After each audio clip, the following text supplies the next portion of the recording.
فکر آخرت یا آخرت پر ایمان انسان کے کردار کو سنوارتا ہے. اللہ کے سامنے جواب دہی کا تصور انسان کے اندر پیدا ہو جائے تو انسان کے عمل کی اصلاح ہوتی ہے. انسان بد عملی سے ڈرتا ہے، انسان بدسلوکی سے ڈرتا ہے، انسان زیادتی سے ڈرتا ہے. لیکن اگر آخرت پر ایمان ہی مفقود ہو جائے تو پھر انسان جو رشتوں کا احترام ہے اسے بھی کھو بیٹھتا ہے. اور اللہ تعالیٰ کے بعد اللہ کے بندوں میں سب سے بڑھ کر جو رشتے محترم ہیں وہ والدین کا رشتہ ہے. تو آخرت کا انکار جو ہے وہ اس رشتے کا احترام بھی ختم کر دیتا ہے. اور پھر جو شخص والدین جیسے عظیم رشتے کے احترام سے محروم ہو جائے تو پھر اس کا کردار، اس کا کریکٹر اور اس کا اخلاق سب برباد ہو جاتا ہے. پھر وہ سب کے ساتھ زیادتی کر سکتا ہے، پھر وہ سب کے حقوق کو پامال کر سکتا ہے.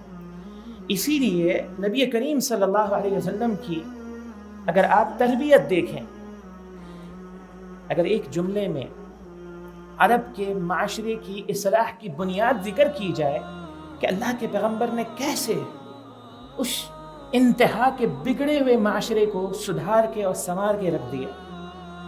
نہ صرف یہ کہ ان کا عقیدہ ٹھیک کیا، ان کا نظریہ، ان کی فکر ٹھیک کی، بلکہ ان کے اخلاق کو سنوارا، ان کو باکردار بنایا.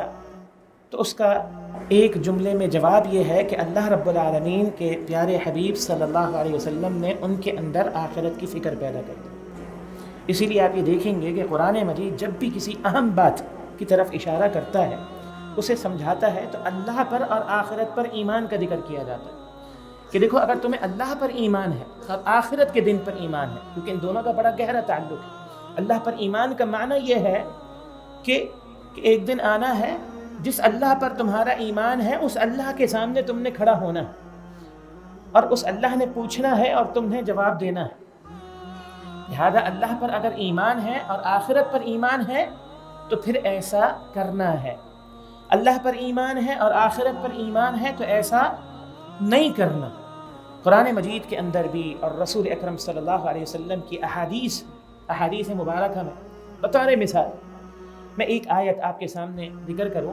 اللہ تعالیٰ فرماتا ہے یا ایھا الذین آمنوا اطیعوا اللہ واطیعوا الرسول واولی الامر منکم فإن تنازعتم في شيء فردوه إلى الله والرسول إن كنتم تؤمنون بالله واليوم الآخر. کہ دیکھو اللہ کی اور اس کے رسول کی اطاعت کرو، اور تم میں جو اقتدار والے، منصب والے ہیں یا علم والے ہیں، دونوں مفہوم اولو الامر کے اندر شامل ہیں، ان کی اطاعت اور پیروی کرو. اور اگر کسی معاملے میں اختلاف میں مبتلا ہو جاؤ تو اسے اللہ اور اس کے رسول ہی کی طرف لوٹانا. ان کنتم تؤمنون باللہ والیوم الآخر، اگر تمہیں اللہ پر ایمان ہے اور آخرت کے دن پر تمہیں ایمان ہے. یعنی اگر تم اللہ پر اور آخرت کے دن پر ایمان رکھتے ہو تو اپنے ہر اختلاف کو اللہ اور اس کے رسول پر پیش کرو. لہذا اس اختلاف سے نکل آؤ گے، معاملہ حل ہو جائے گا اور بات آگے نہیں بڑھے گی.